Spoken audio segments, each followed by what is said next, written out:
Sickle cell disease, disease बोलेंगे, anaemia ना छोड़ के, सिकल सेल डिसीज है, इसको दो भाग में डिवाइड कर देते हैं, सिकल सेल ट्रेट और सिकल सेल एनीमिया। ट्रेट जब ये है ना एक ऑटोसोमल रेसेसिव डिसऑर्डर है। ऑटोसोमल रेसेसिव का मतलब बताते हैं, जीन्स में है ना दो,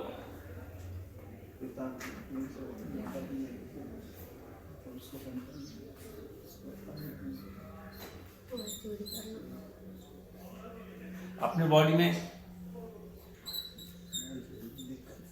सिकल सेल का जीन है ना वो ऑटोसोम्स में रहता है, ऑटोसोम्स में प्रेजेंट है, और ऑटोसोम्स में प्रेजेंट होता है हमेशा दो जीन्स होते हैं, ठीक है, दो क्रोमोसोम होते हैं ना, तो दोनों क्रोमोसोम में प्रेजेंट होगा तब वो आपको एनीमिया कराएगा। अगर एक ही क्रोमोसोम में प्रेजेंट होगा फिर वो ट्रेट कहलाएगा, एक से दूसरे में फैल सकता है वो, ठीक है। तो कई कंडीशन रहती है, ट्रेट होते हैं वो भी थोड़े बहुत सिम्टम्स पैदा कर देते हैं, थोड़ी बहुत एनीमिया कर देते हैं, लेकिन जो एसएस है मतलब दोनों जीन्स दोनों क्रोमोसोम्स में होगा तब वो टिपिकल एनीमिया पैदा करेगा। तो ये एसएस कंडीशन अपन मानते हैं कि सिकल सेल दोनों क्रोमोसोम में है, ये नॉर्मल मानते हैं, और ये है ट्रेट जिसमें कि एक क्रोमोसोम है उसमें सिकल सेल का जीन है, एक में नहीं है। सिकल सेल का जीन होता कैसे है, जब अपना बीटा चेन है हीमोग्लोबिन की, बीटा चेन में ग्लूटामिक एसिड की जगह वेलाइन आ जाता है। ये नॉर्मल जो अमाइनो एसिड सीक्वेंस होता है, ये स्ट्रक्चर है, ग्लूटामिक एसिड अमाइनो एसिड की जगह अगर वेलाइन आ जाता है तो ये म्यूटेशन हो जाता है, म्यूटेशन के कारण सिकल सेल पैदा होती है। अब इसका ट्रांसमिशन कैसे होता है, पहले थोड़ा ट्रांसमिशन समझ लेते हैं।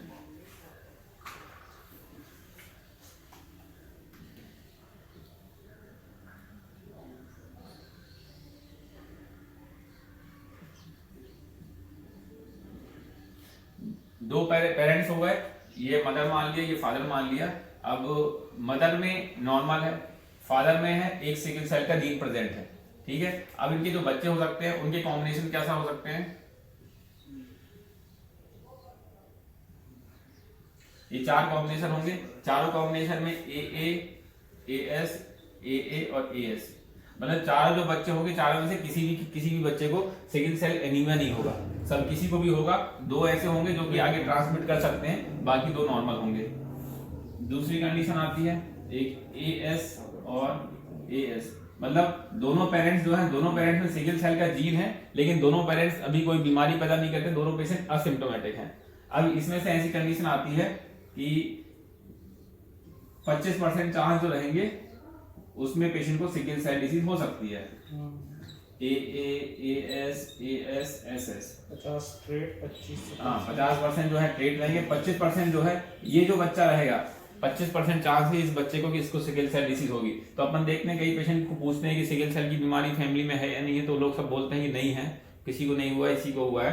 तो वो यही रहते हैं जिसको सिकल सेल है लेकिन पेरेंट्स को कोई दिक्कत नहीं है, लेकिन अगर पेरेंट्स का भी उसका जेनेटिक प्रोफाइल कराएंगे तो उसमें निकलेगा सिकल सेल, लेकिन माइल्ड वैरायटी का रहता है तो प्रेजेंट कभी करता नहीं है, सिर्फ ट्रेट होता है।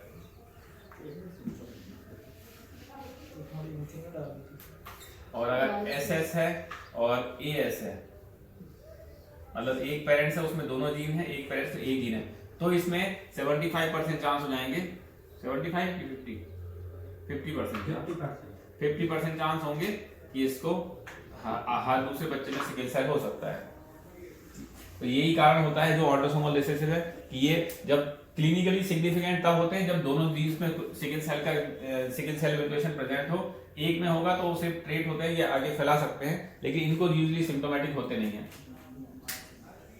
अब सिकल सेल के अलावा कई थैलासीमिक वेरिएंट भी होते हैं, कुछ एबनॉर्मल वेरिएंट भी होते हैं, उसमें हीमोग्लोबिन डी, हीमोग्लोबिन ए, सी और एस, ये तो सिकल सेल हो गया एस का। जब आप हीमोग्लोबिन इलेक्ट्रोफोरेसिस कराते हो ना तो उसमें क्या आता है A1 A2 F C S D, ये तीन है, ये नॉर्मल वेरिएंट है, नॉर्मल प्रेजेंट हो सकते हैं। ऑलमोस्ट 95% तक A1 प्रेजेंट होता है, ये होता है लगभग लेस देन 5% और ये होता है लेस देन 1%। ये normal electrophoresis, normal HB electrophoresis किसी का कराएंगे तो ये पैटर्न मिलेगा। अब बच्चों में जो होता है एक साल से कम में, एक साल में से कम में जो होता है ना, हीमोग्लोबिन की चेन होता है अल्फा 2 और बीटा 2, ये एडल्ट हीमोग्लोबिन है। बच्चों में ये चेन नहीं होती, जब बच्चा फीटस में होता है ना उसमें अल्फा 2 और गामा 2 होती है चेन। तो उसमें बीटा ग्लोबिन चेन होती ही नहीं है।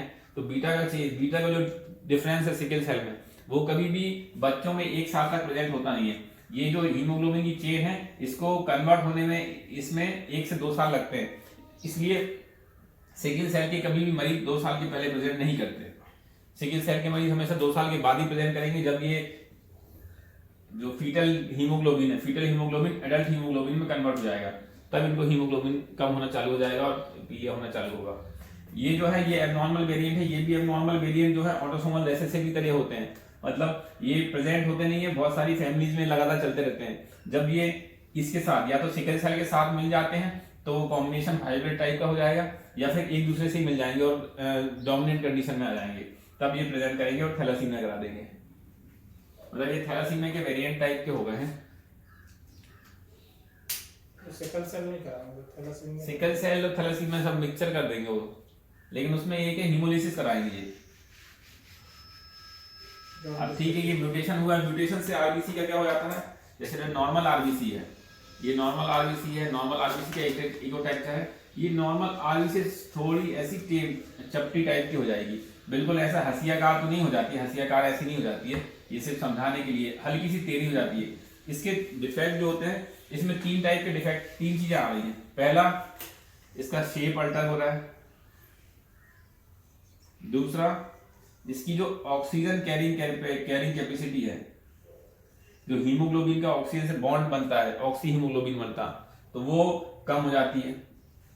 तीसरा, इसकी जो फ्लेक्सिबिलिटी है, फ्लेक्सिबिलिटी मतलब ये जो पतली नलियों से जाती है तो ये फ्लेक्सिबल होती है, इसकी वॉल फ्लेक्सिबिलिटी का कम होगी, इसकी वॉल जो है थोड़ी सी रिजिड हो जाती है ना, फ्लेक्सिबिलिटी कम हो जाएगी।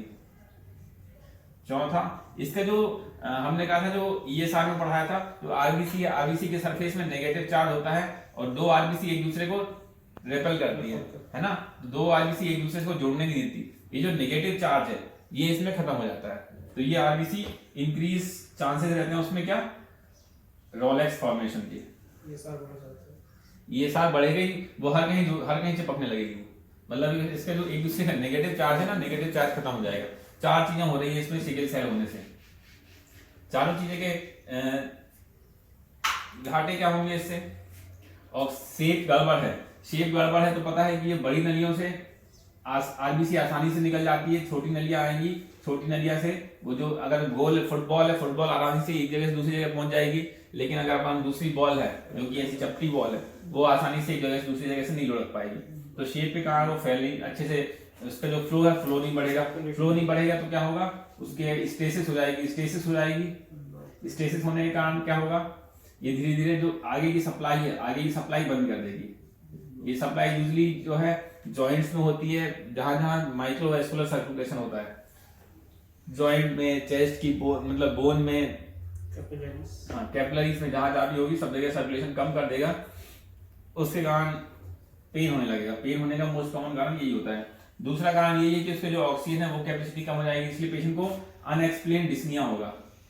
मतलब पेशेंट का हीमोग्लोबिन अगर नॉर्मल है तो भी पेशेंट को थोड़ा बहुत डिस्निया फील होगा चलने फिरने में, नॉर्मल वॉकिंग, या फिर नॉर्मल में तो नहीं होगा, लेकिन वो थोड़ा सा स्ट्रेस करेगा ना तो उसको डिस्निया होने लगेगा, भले चाहे उसका हीमोग्लोबिन नॉर्मल भी है, लेकिन उसकी जो ऑक्सीजन कैरिंग कैपेसिटी है वो कम है। फ्लेक्सिबिलिटी कम है तो कहीं पे भी जाएगी, और जरा सा उसको धक्का लगा, जरा सा कुछ हुआ, स्ट्रेस हुआ, फीवर आया, तो आरबीसी बहुत जल्दी रप्चर होने लगेगी। इसलिए सिकल सेल के पेशेंट जो है, थोड़ा सा भी उनको फीवर ही आता है, थोड़ा सा भी कोई लंग्स इन्फेक्शन होता है, वो बहुत जल्दी आरबीसी रप्चर होने लगती है और हीमोग्लोबिन बिलोबिन बढ़ जाता है इसमें। ये रोलेक्स फॉर्मेशन के कारण यही होगा कि जम तो वैसे ही रही, ऊपर से एक दूसरे के कारण इकट्ठी होगी, तो एक दूसरे के यहाँ पे नेगेटिव चार्ज है नहीं, एक दूसरे को रिपेल कर नहीं पाएगी, तो वहां जमने लगेगी। ठीक है, चलो पैथोफिजियोलॉजी समझ में आ गई, किस किस लोगों को होता है ये समझ में आ गया। क्लिनिकल फीचर क्या है, क्लिनिकल फीचर सबसे पहले मोस्ट कॉमन क्लिनिकल फीचर होगा इसका क्या, एनीमिया। एनीमिया के कारण पेशेंट प्रेजेंट होगा। पेशेंट यूजली अपने पास रेफर आएगा कि हीमोग्लोबिन कम है, उसके कारण रेफर हो सकता है। इसके अलावा पेशेंट को चेस्ट पेन से प्रेजेंट कर सकता है, या चेस्ट पेन या फिर unexplained body pain. Unexplained body pain है मतलब चेस्ट पेन हो रहा है या फिर कुछ समझ में नहीं आ रहा है, कहीं पे भी जॉइंट में पेन हो रहा है, बाकी अपन टेस्ट करा रहे हैं जॉइंट से रिलेटेड तो उसमें कुछ आ नहीं रहा है, तो अनएक्सप्लेन बॉडी पेन हो सकता है, इससे प्रेजेंट कर सकता है। तीसरा डिस्निया से प्रेजेंट कर सकता है।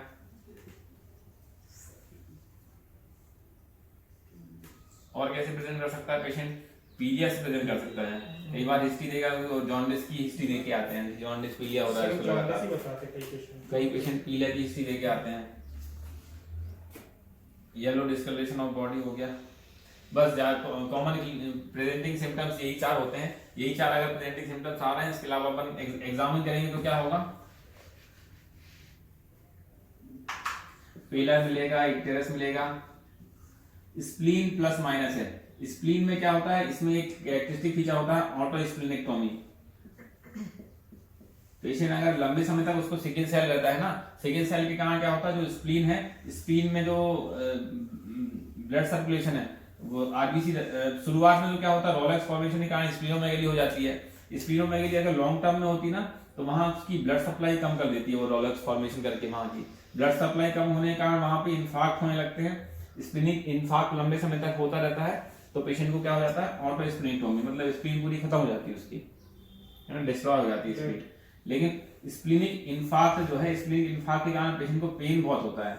अगर पेशेंट को स्प्लीनिक इन्फार्क्ट के कारण बहुत लगातार पेन हो रहा है तो इसमें स्प्लीनेक्टोमी करानी पड़ती है। पेन वहीं साइड पे होगा सर? स्प्लीन पेन नहीं होता, ज्यादातर पेशेंट कंप्लेन करते हैं सिकल सेल के कि उसको लेफ्ट हाइपोआर्मी में लगातार पेन बना हुआ है। आप उसकी यूएसजी में तो नहीं आता है इन्फार्क्ट, आप उसकी सीटी या एमआरआई कराओ तो उसमें आ जाएगा स्प्लीन में इन्फार्क्ट। तो आएगा सर? स्प्लीनोमेगेली आता है। स्प्लीनोमेगेली तो कई ज्यादातर पेशेंट है, 95% पेशेंट जो है उसमें नहीं मिलती है स्प्लीनोमेगेली। 5% पेशेंट ही जो होते हैं उसमें स्प्लीन मिलती है। वो क्योंकि अपन एडल्ट्स में ना, एडल्ट्स में यूजुअली तब तक स्प्लीन में ऑटो स्प्लीनेक्टोमी हो जाती है। ठीक है, आपको पहला इक्टेरस मिलेगा। लिवर प्लस हो सकता है क्योंकि इसमें क्या होता है, इक्टेरस मतलब हीमोग्लोबिन रप्चर होता है। हीमोग्लोबिन रप्चर होने के कारण बिलोबिन बढ़ेगा, बिलोबिन बढ़ने के कारण कोलेस्टेसिस होगी तो थोड़ा बहुत हीमोग्लोबिन बढ़ सकता है। और गॉल स्टोन तो मिलेंगे ही मिलेंगे इसमें। गॉल स्टोन जो पिगमेंट स्टोन है ना, गॉल स्टोन में पढ़ा था, जो हीमोग्लोबिन रप्चर से बनते हैं। क्लिनिकल फीचर होगा इसके। अब आते हैं डायग्नोसिस। डायग्नोस्टिक के लिए यही आपने देख लिया, पेशेंट को सस्पेक्टेड है कि हीमोलिटिक एनीमिया है। हीमोलिटिक एनीमिया आप सस्पेक्ट कर रहे हो उसके क्लिनिकल फीचर से। पहला टेस्ट कराओगे पीएस फॉर टाइपिंग और सिकलिंग टेस्ट। सिकलिंग टेस्ट है ये, पहला तो आप वही कराओगे, सीबीसी और सीरम बिलोबिन कराओगे। सीबीसी में आपने देखा, सीबीसी में टीएलसी बढ़ा हुआ है, हीमोग्लोबिन कम है, प्लेटलेट बढ़े हुए हैं। जो टीएलसी और प्लेटलेट क्यों बड़े होते हैं, मैंने बताया था कि जो सिकल सेल है, सिकल सेल में आरबीसी रप्चर होने के कारण बहुत सारे फ्रैगमेंट बन जाते हैं। ये फ्रैगमेंट जो है, ये जो काउंटर है, काउंटर मिस डायग्नोज कर लेता है उसको प्लेटलेट और टीएलसी, इसलिए टीएलसी और प्लेटलेट हमेशा बढ़े हुए आएंगे इसमें। हीमोग्लोबिन कम आता है, इसके साथ आपको इनडायरेक्ट बिलोबिन बढ़ रहा है। और क्या होगा इसमें, रेटिक काउंट जो है वो बढ़े हुए आएंगे, एलडीएच बढ़ा हुआ आएगा, सीरम यूरिक एसिड बढ़ा हुआ आएगा। ये सब हीमोलिसिस के साइन है कि पेशेंट की आरबीसी रप्चर डिस्ट्रॉय हो रही है। किसी भी हीमोलिटिक एनीमिया है उसमें यही सब पिक्चर मिलेगा। लेकिन क्लासिकल क्या है इसका, बाकी हीमोलिटिक एनीमिया टीएलसी और प्लेटलेट का कम होना आएगा। बाकी हीमोलिटिक एनीमिया में स्प्लीनोमेगेली मिलेगी, सिकल सेल में स्प्लीनोमेगेली नहीं मिलेगी, टीएलसी और प्लेटलेट बढ़े हुए मिलेंगे। ये कैरेक्टरिस्टिक होता है इसके लिए, सिकल सेल के लिए। फॉल्स इंक्रीज है जो टीएलसी प्लेटलेट, पीएस में तो दिख जाएगा। पीएस में दिख जाएगा फॉल्स, पीएस में तो फ्रैगमेंट दिख जाएंगे ना उसके। फिर पीएस फॉर टाइपिंग कराएंगे, पीएस फॉर टाइपिंग में सिकलिंग सेल्स दिख जाएंगे आपको, फ्रैगमेंटेड आरबीसी दिख जाएंगी।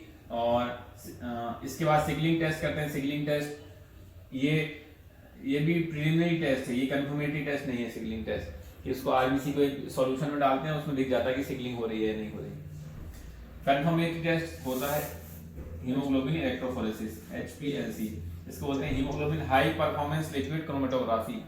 इसमें क्या करते हैं, एक चौक पर पत्थर तरीके मान ले जाए, एक तरीके से चौक का पत्थर मान लिया जाए, ये पत्थर है, इसके ऊपर अपन डाल देंगे क्या, ब्लड। इसके बाद ब्लड की जितनी इसमें विस्कोसिटी होगी ना, उसके हिसाब से ये एब्जॉर्ब कर लेगा। ये जो हीमोग्लोबिन की जितने भी वेरिएंट हैं, A1, A2, F, S, C, D, ये सब जो है अलग अलग इनकी जो विस्कोसिटी होती है अलग अलग लेवल पे ये एब्जॉर्ब हो जाएंगे।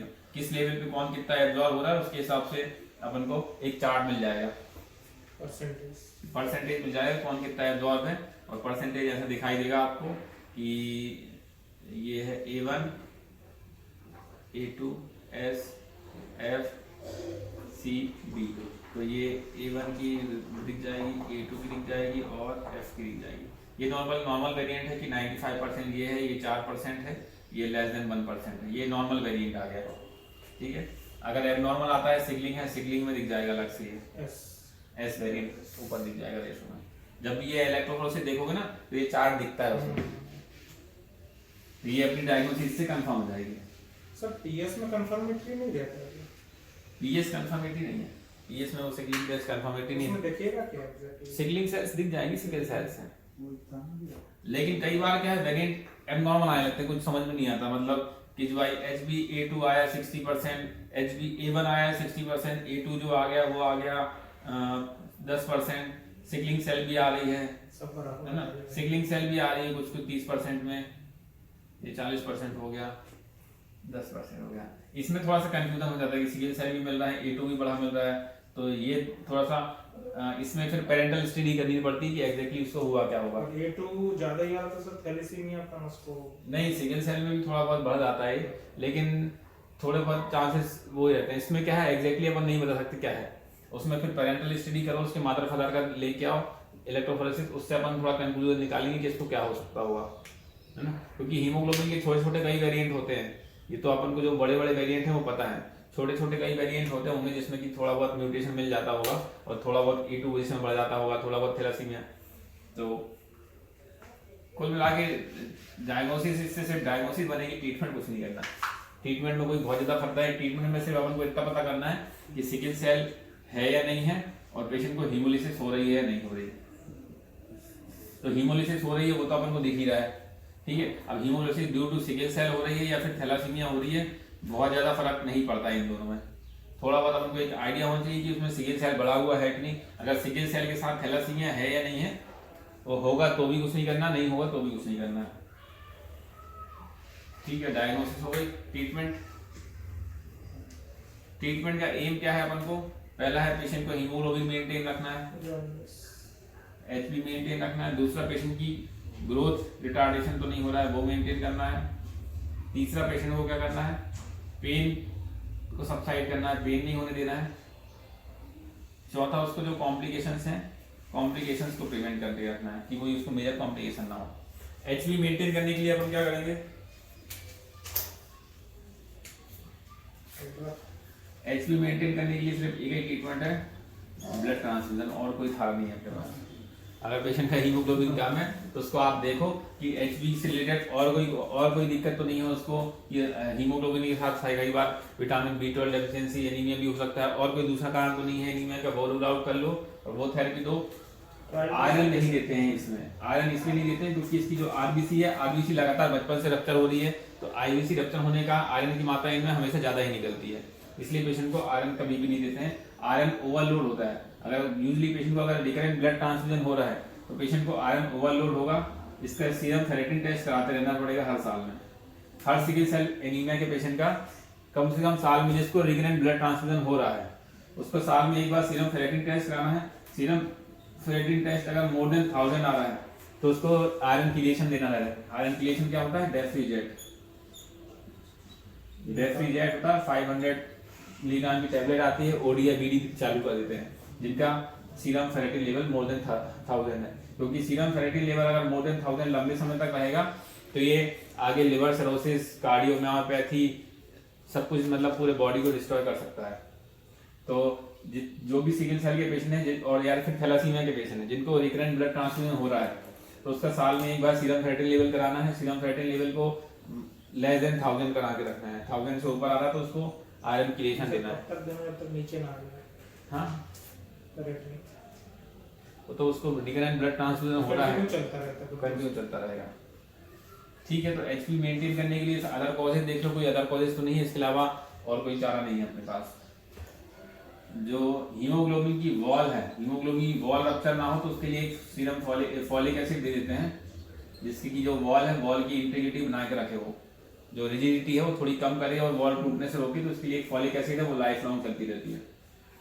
ग्रोथ रिटार्डेशन से रोकना है। सिकल सेल के पेशेंट के यूजली बच्चों में ही डायग्नोस हो जाते हैं, लगातार हीमोग्लोबिन कम हो रहा है, तो पेशेंट को अगर जब तक उसकी ग्रोथ हो रही है तो उसका हीमोग्लोबिन लेवल मोर देन 8 बना के रखना है किसी भी कंडीशन में।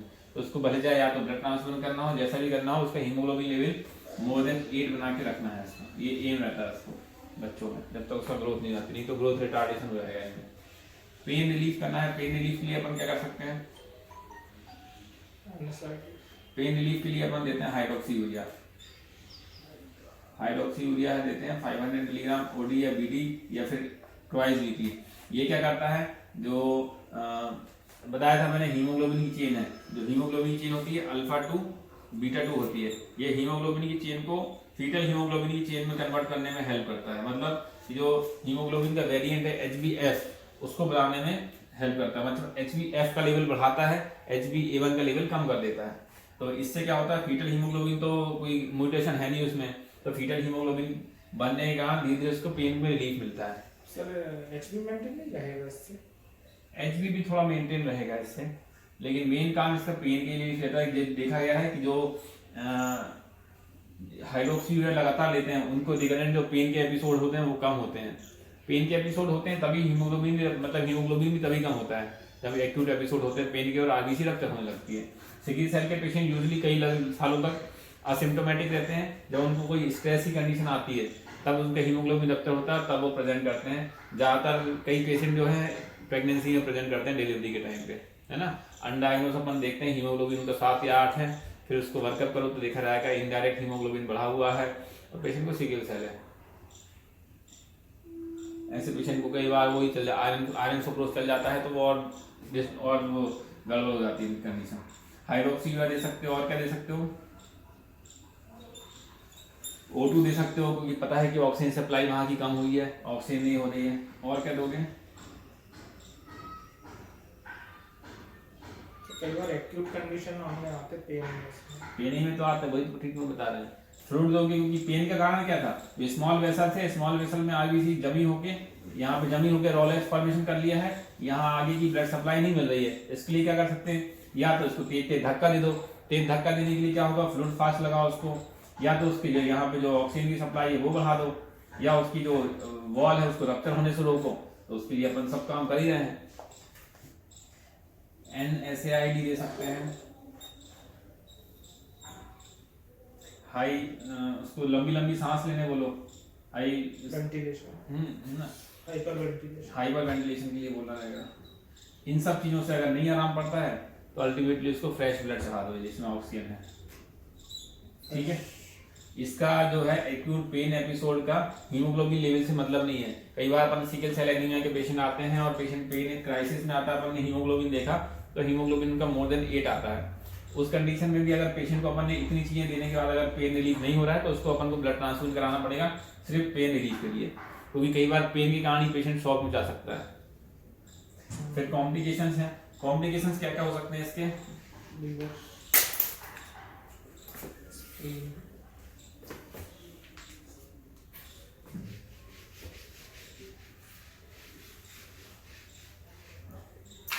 सिकल सेल के क्या है, मोस्ट कॉमन कॉम्प्लिकेशन होता है इसके, अगर इसमें लंग्स इन्फेक्शन होता है तो वो ट्रीट नहीं होता है। इसलिए लंग्स इन्फेक्शन ना हो उसके लिए अपन को इसको H इन्फ्लुएंजा और न्यूमोकोकल वैक्सीन लगानी पड़ती है। H influenza vaccine yearly, pneumococcal vaccine every 5 yearly vaccination है।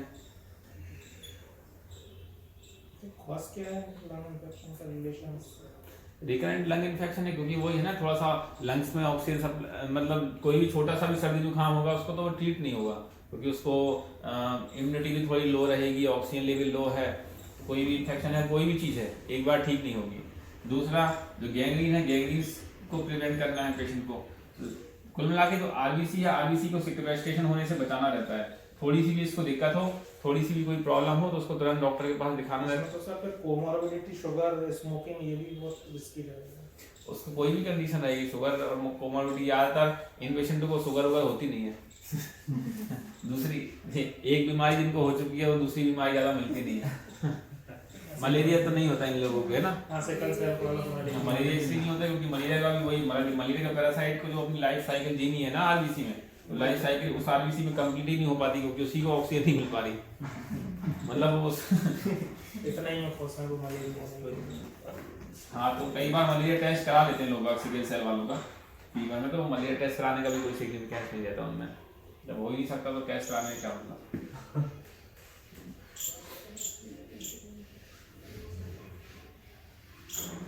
सिकल सेल का अल्टीमेट ट्रीटमेंट होता है बोन मैरो ट्रांसप्लांटेशन। वो सब कहाँ करा हुआ है उसका बोन मैरो ट्रांसप्लांटेशन के मरीज बच ही नहीं पाते वैसे सक्सेस रेट भी कहाँ कि अभी जिंदा तो है कम से कम, कराने के बाद पता चला बचे ही।